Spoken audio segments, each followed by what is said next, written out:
এই সেই সন্ধিক্ষণ মুহূর্ত এসে উপস্থিত হয়েছে। ৬টা বছর ধরে এই দিনটার জন্যই যেন অপেক্ষাতে ছিলাম আমরা। ৬টা বছর, তারপর আজকে সারাটা দিন যে কতক্ষণে দেখা হবে। হ্যাঁ, আমরা সারাদিন আর ভিডিও কলে কিন্তু আজকের দিনে আর কথা বলিনি, ইচ্ছে করেই বলিনি। বারবার বলেছিল ভিডিও কল করতে যে একবার দেখবে, আজ না, যা দেখার একবারে মণ্ডপে এসে সামনাসামনি শুভদৃষ্টির সময়, তার আগে কিন্তু কোনো রকম দেখাদেখি হবে না।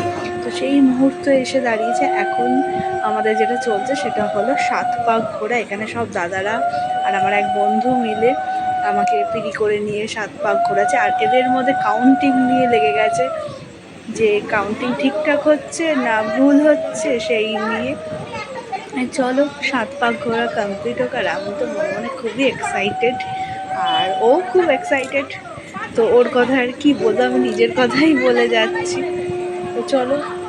আর এই হলো লাস্টলি, নট দ্য লিস্ট, আরও একটা কিন্তু বাকি আছে,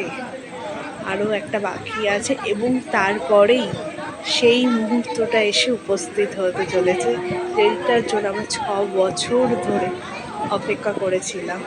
তো এর পরের মুহূর্তটা কি তোমরা দেখতে চাও? তাহলে ফলো করো, এবং নেক্সট ভিডিও আসছে।